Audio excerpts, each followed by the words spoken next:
Thanks for tuning in to this week's edition of the Brett and Matt Show. As always, he's Brett, I'm Matt, and oops, might have jumped the gun a little bit on that. So thanks for tuning in to the Brett and Matt Show. As always, he's Brett, I'm Matt, and we got our final preview of the NFC and AFC West divisions. The first thing we want to talk about quick though is the big trade that happened between Philadelphia and the Cleveland Browns. So Philadelphia trades up to number 2, and the Browns get a bunch of picks in return. What do you think of the move at first glance, Brett? I say good job, Cleveland, because your team sucks and you need as many good players as you can get. So trade down, accumulate a lot of assets. Even if they wanted to move back up, from the end of or the beginning of the second round, they could do that if they want to jump in and get like 2 first-round picks this year. With some other assets. That's a pretty good move for them. I don't know if I like it, though, for jumping up to number 2 is a big trade. And you got to be really damn sure. And the thing is you don't know which guy is going to be available. It's basically you're leaving it up to, LA at number 1, and then you're basically just picking the other guy. And I don't think most people are as comfortable just saying, oh, we're good with whichever team, whichever guy is available. So it's a pretty interesting strategy. I'm surprised they didn't wait till like draft day to see who for sure they ended up taking. But it's much better for, I think, Cleveland than it is for Philly. Yeah, I agree with you. Right now, one thing I will say is previous history does say the Browns will manage to screw this up and take a bunch of players that don't tend to pan out or for whatever reason. There's all sorts of rumors, so they trade down to pick 8 and that they secretly like Paxton Lynch, and that he's who they wanted all along, but they didn't feel like they could take him at pick 2. So they trade down, maybe they get him at pick 8. The other rumor now that's circling around is what the 49ers will do, right? So 49ers could very well go after a QB, and we'll get into that a little bit, but all this, equals out to be going to make things really interesting come draft day. But how funny would it be, because San Francisco is 1 spot in front of Cleveland right now, if San Francisco's like, well, fuck it, we'll just take Paxton Lynch, and then that leaves Cleveland with with not their guy at quarterback after trading back thinking they could get smart and cute and then it not working out. I think that'd be a very Cleveland-esque thing to have happen. It would be a very Cleveland-esque thing to happen. I agree. So with that said, we'll get into the division previews that we have planned for today. So we'll just start with the NFC West, since the first team on the clock is the Los Angeles Rams. And obviously they traded a bunch to trade up to get the pick from Tennessee. And, I at first, when the day this trade was announced between Tennessee and the Rams, my gut right away, first thing I saw is like, oh, they're trading up to get Carson Wentz. And after thinking about it for a little bit longer and talking with some other people about it, and it actually kind of made a little more sense to me that I actually now think they're going to take Goff. He might not have as much boom potential, but I think he has less bust potential, and he's definitely the more pro-ready guy, right? You traded all the way up to pick number 1 to get yourself a quarterback. You want to win now. You have an elite caliber running back. You have a super good defense. Goff shouldn't be asked to do as much. Goff's already shown that he's better at anticipation and accuracy. I think he's got to be the pick at number 1. Yeah, I agree. I think that he will be the guy that's going to go number 1. Like you mentioned, his floor should be higher than Wentz's. So even if you get a bad Goff, it's not going to be as bad as a bad Wentz. It makes more sense for that. It's also nice. It's intriguing. Oh, never mind. I'm thinking Philadelphia for some reason. So yeah, you're much better off taking him. Screw it. Just go with who's going to play now and be better. Because if you go with Wentz, you're probably wanting him to sit. For maybe a year to go through and understand the progressions and reads that it's going to take for him to succeed in the NFL. which is why maybe Philadelphia makes sense for him there at number 2. But for LA, it's definitely Goff. And I definitely agree with you there. Yeah, I mean, it's just there's no secret, right? I mean, they traded all the way up for the number 1 pick. They obviously didn't do that for a skill player. They did that for a quarterback. So they're hoping Goff's. I assume they're hoping Goff is the franchise guy. Get a new face of the franchise to move to LA. He's obviously played his football out at Cal, so he's used to being out west. Yeah, it'd be interesting. I think I like the pick, right? I don't necessarily like trading up and trading all of those picks, but you got to get your quarterback. I understand that. But that team might get worse before it gets better, right? I mean, they traded all those picks. They don't pick again this year until round 4. So you're not going to get a lot of infusion of talent over the next 2 or 3 years because of what you've given up.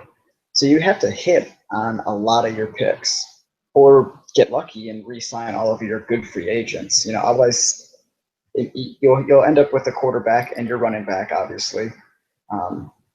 But you might not have much else in a couple of years if they can't keep their own guys. Yeah, you're absolutely right.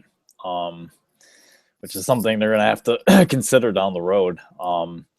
So looking at the next team would be the San Francisco 49ers.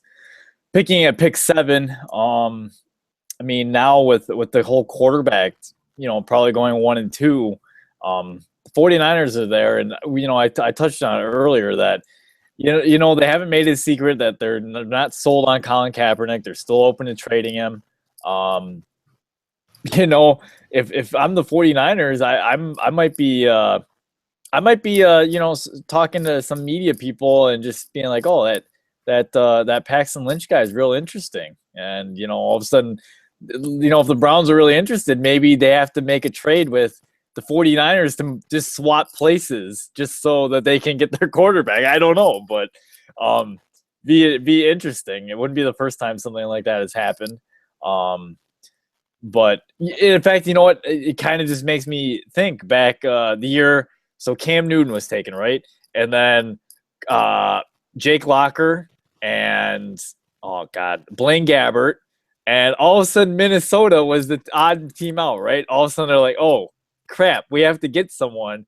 And they take Christian Ponder, who everyone was like, that guy's like a second-round quarterback, and he just took him super high. So it's not the same situation, but, I mean, it adds a dynamic. So I could see them maybe taking Paxton Lynch.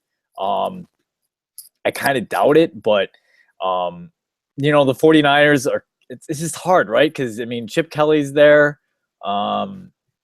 They could use some offensive line help for sure. Also use some defensive line help. Where do you see them going, Brett? Yeah, I mean, you mentioned obviously the offensive line. Remember Anthony Davis retired offensive tackle before the season. And I thought it was only supposed to be like a 1-year thing. I thought he said he was coming back, but I haven't heard anything about that since then. There's obviously some linebacker holes as well, but I don't think anyone's definitely not true. They could probably stick Miles Jack inside. Yeah, since Borland and Willis retired a couple seasons ago, and Bowman is there, but I mean they play 3-4, so they need at least 2 guys inside. In my opinion, I hadn't heard about Cleveland really wanting to take Lynch if that's the direction they go. So in my targets thing, what I had originally planned for was to say maybe they trade down, collect a couple extra picks, and take Lynch in the middle to the end of the first round. So you think Cleveland could possibly trade down again, huh?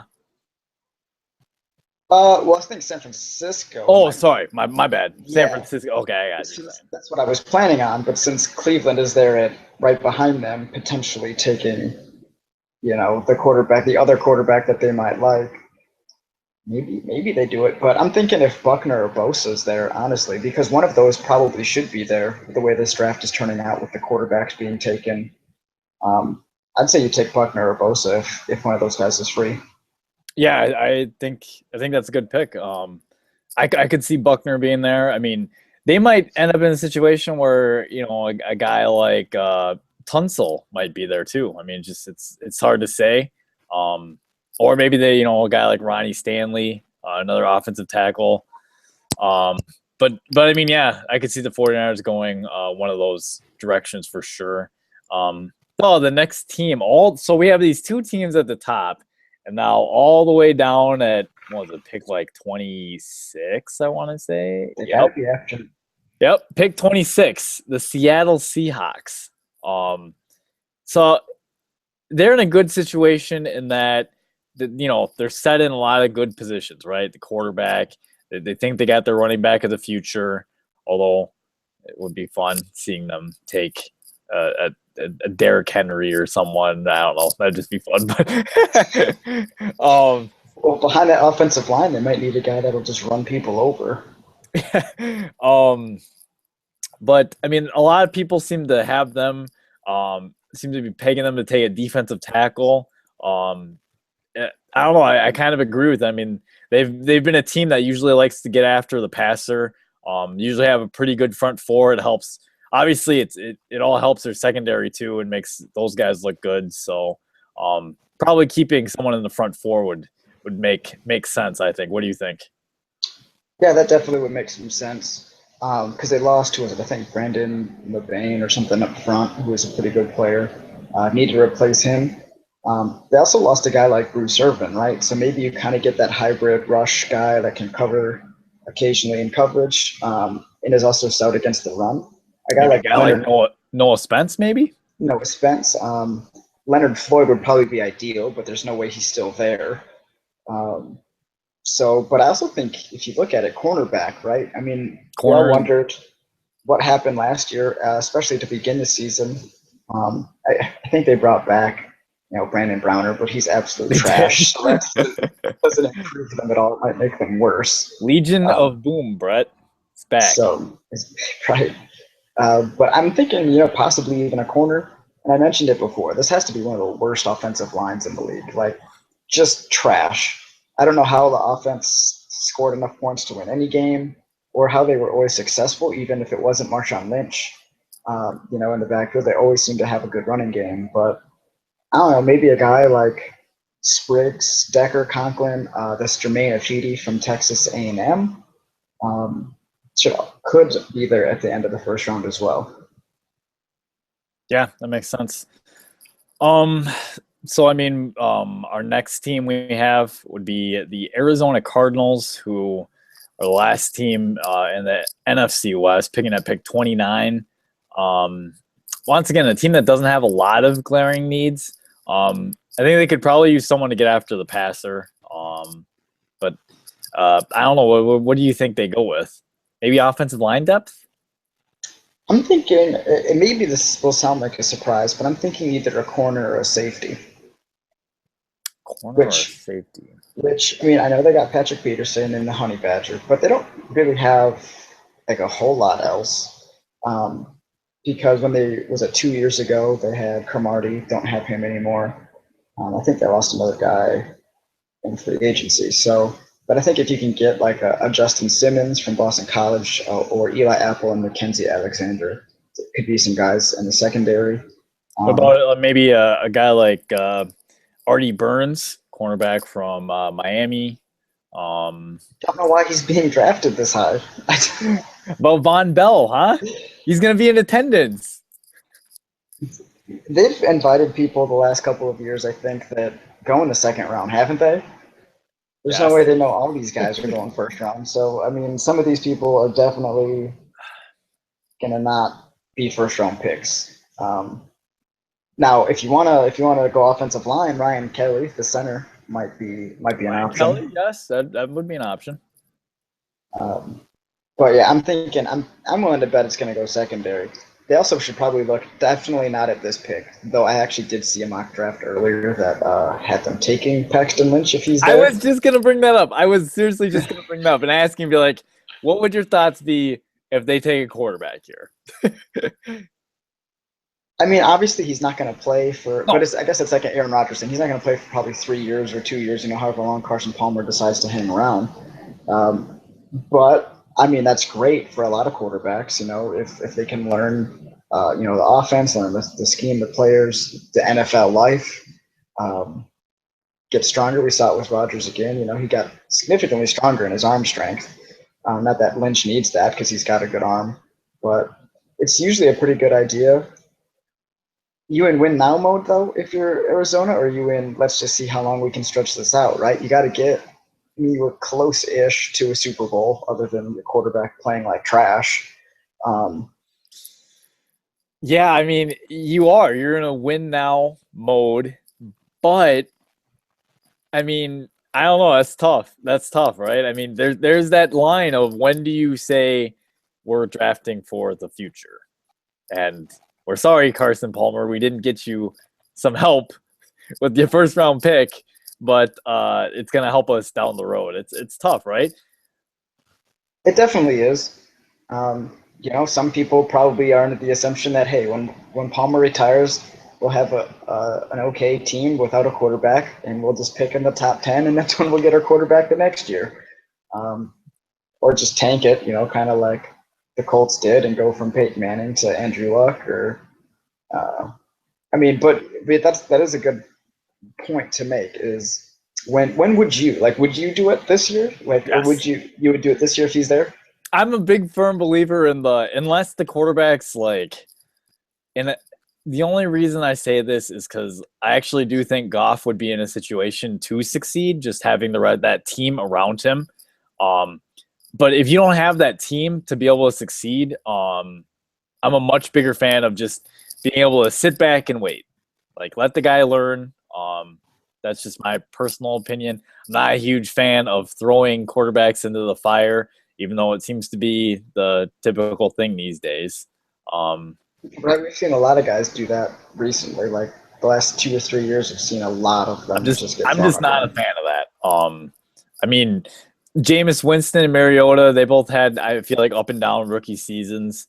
I mean, obviously that the experience they got was invaluable, but I mean, Mariota got hurt. I mean, Winston had games where he was throwing 4 picks. So I don't know. It's just personal preference, I guess. Well, you're not in the wrong per se, but there's definitely some different ways to think about it. I don't know, because if you feel like you're that close to a Super Bowl, even if you get your quarterback of the future, there's not any guarantees that he's going to take you to the Super Bowl. But maybe if you're if you feel like you're 2 or 3 contributors away from making it this upcoming season or the following season, it's pretty tempting to go for it all now. I mean, heck, if you're the front office or the coach and you win it all, that gives you 4 or 5 years of really shitty football later on before you get fired. I mean, look at the Giants. That took them, 4 years after they haven't even made the playoffs in 4 years before. What's his old ass face finally retired or went away? Coughlin, yeah, that's a good point. So I mean, I think that wraps up the NFC West. So now we'll move on to the AFC West, where the San Diego Chargers have the 3rd pick. Now all of a sudden it looks like they're gonna have their choice of whatever, besides the quarterback, whatever player they probably want, right? So now all of a sudden, if you're Phillip Rivers, you're like, ooh, you should take a shiny left tackle to protect me because we could really use an upgrade there. Or do you take a guy like Jalen Ramsey, who's supposed to be, the next great all ball hawking defensive player that does everything? What would you have? Would you okay? Let me just put it this way: have the Joe Thomas, or would you like to have a Charles Woodson type player that can roam around and just do it all? Which would you like, Brett? Man, I've seen just using those 2 specific players. Man, I love Joe Thomas, but I've seen Woodson and what he's done to help teams win. Unfortunately, Joe Thomas has been stuck in Cleveland, where despite being the best tackle in the game for the last 7-8 years, hasn't won shit. He hasn't even made the playoffs maybe once. So one time. It's definitely a passing league, and I mean, you've seen the success of some teams that don't really have a great offensive line. I don't think Carolina's line is great. Obviously, Seattle's line has struggled. You can still be successful, but you're not going to win a lot of games if your secondary is trash, especially not today.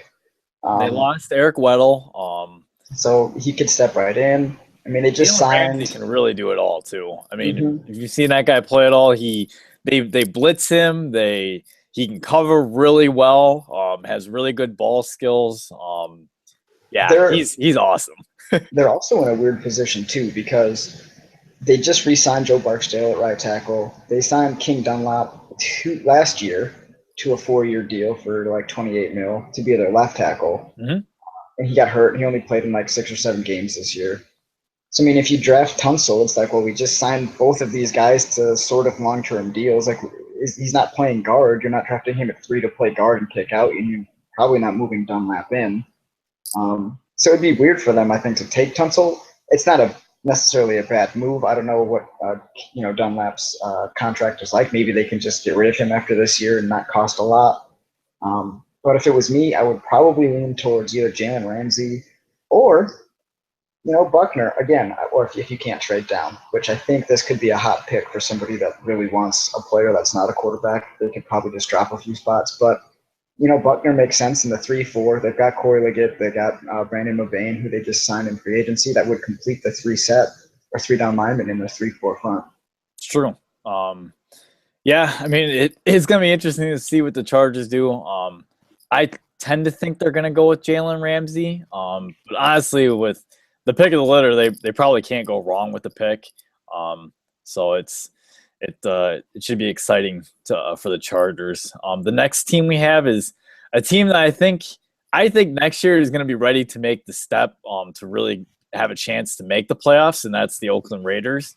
So with the Raiders, I mean they have a couple needs. Inside linebacker would be a need. I think cornerback would also be a need. Assuming that they don't sign Josh Norman or something, even though Bruce Irving said a tweet to Josh Norman saying they still probably have the money for it, right? I don't know what they got left. They would have the money. They don't have as much as San Francisco, but they do have money if they would like to sign a guy like that. So our boy Reggie McKenzie's on the clock. I think he's going to go a corner unless they sign Josh Norman, which then would obviously alter their plans. What do you think they do? I think it's good. Like you said, safety. I know they re-signed Reggie Nelson, but they probably could still use another one because Reggie's kind of old. Irvin, Malcolm Smith at linebacker, middle linebacker. If maybe this is weird, their offensive line should be really, really good this year. Should be. If Zeke Elliott is there, do you pass on him? Zeke paired with, they still have Murray. Yep, still have Murray, but oh yeah, Zeke would be the next big time running back in the silver and black. That would be a fun pick.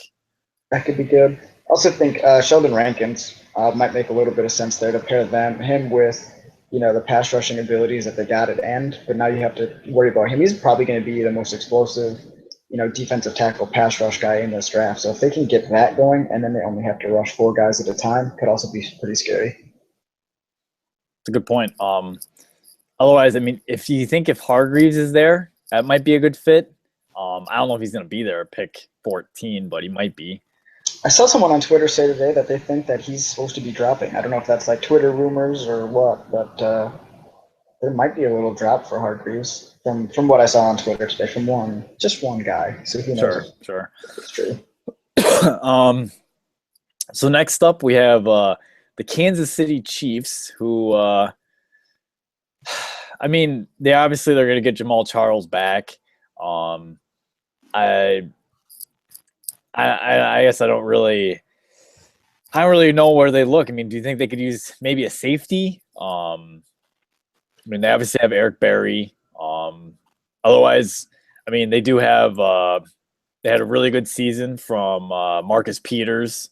But they could probably use a corner, right? Sean Smith left in free agency, so there's a void there. Absolutely. I think they could go for a guy. They want probably a longer athletic type of guy. William Jackson.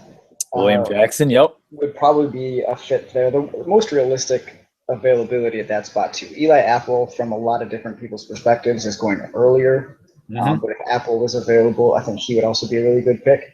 And I talked with a friend of mine real briefly before I hopped on here on Twitter, just a couple of exchanges, and his ideal picks would either be Eli Apple, Reggie Ragland, or Jaron Reed and Ashawn Robinson, one of the Alabama defensive linemen. Yeah, definitely. It's just going to be kind of hard to see which of those guys ends up falling and is available at that spot, if any of them at all. It's a good call out. Yeah, I could actually, you pretty much hit on that. I could see any of those guys ending up in Kansas City and them being pretty happy. They actually pick right after the Green Bay Packers. So another team that runs a 3-4 defense that has needs. So we could very similar needs. Similar needs. Probably not the cornerback need, but as far as anything along the front seven, yeah. So with that said, that brings us to our final team being the Super Bowl champ Denver Broncos. Now, I know what you're going to say, and I know I said earlier that Paxton Lynch, that the Browns want him at 8. If something happens where he doesn't get taken there and the Cardinals don't take, the Denver Broncos take Paxton Lynch? You take him immediately. You sprint up there and you hand that in.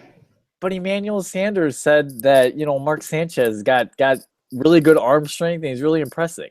And when he said this on Twitter, I was thinking to myself, well, he's been used to Peyton Manning throwing noodle balls to him. So, of course, Mark Sanchez probably has better arm strength. He most definitely does have better arm strength than Manning did the last couple of years. But you still only have the one guy on the roster, right? Do they even have a second guy at this point? I don't. And yeah, if they have the no-name quarterback that John Elway really likes. That I don't know his name off the top of my head because he's a no-name for a reason. But he was the third string guy. But yeah, I mean, you take him because if you don't, then you're down to guys like probably Cardale Jones, Connor Cook. For the love of God, not Christian Hackenberg. Dude, did we miss on him? You see, I tweeted that thing at you about what John Gruden said. First round pick? Did we miss something? No, I think John is hallucinating.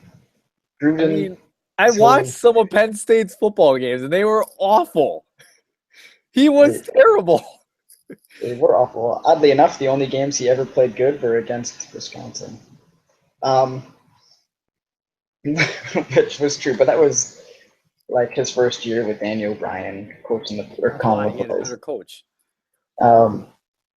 But I mean, if Lynch is there, I think you take him. If not, I mean, you've lost inside linebackers, a couple defensive linemen this year in free agency. Lost your starting left guard in free agency. So I mean, you've got a couple of needs still, which would put guys like Josh Garnett. Or Chris Jones, the defensive tackle, who we haven't mentioned a lot. I know you brought him up maybe once before, but for Mississippi State, if he's available, that could also be a really nice player off the middle of the defense. It's fair. If they don't go quarterback, I mean, I could see them going maybe help along the offensive line. Guy like Cody Whitehair, the guard, he'd be, I feel like a pretty fair pick at 31. Otherwise, there's always another offensive tackle from Texas A&M who somehow manages to find his way into the first round, so that would be an option too. I'm not going to try and pronounce his name because I don't know how to say it. I just call it Jermaine Afidi. I don't know if that's how you say it, but that's what I'm calling it. That's the way it looks to me. But yeah, I mean that wraps up, I guess, our division preview for all the divisions. So. Already next week is on to our mock draft special. We're going to try and get some other guys to I think we're trying to do like a Twitter mock draft or something you were saying? Maybe, yeah, like a live Twitter mock. We'll have to do it obviously before Thursday or during the day on Thursday because the draft starts then. But yeah, just get a few guys. We'll just kind of rotate through and make picks, for each team. So kind of see what we would each do if we were in charge of those specific teams that we get assigned to. That's fair. But yeah, so with that said, look for that coming. And if we're going to do the Twitter thing, are you and me going to be live on air, you thinking? Or we just that out? I think we could still probably do our own live one as well, where we just go through like what we would do. Okay. But then the Twitter one will kind of have like some other people. And the reason, I mean, they'll be a little bit different because obviously the friends that we'd have along would pick differently. You and I will have different picks that would be available. So just kind of give everyone a lot of different angles. Sure. Or if we want, we can just skip the show and just post everyone's mock up on Twitter like we did last year. It's true. So with that said, thanks for tuning in, and next week is draft week, so look for our special.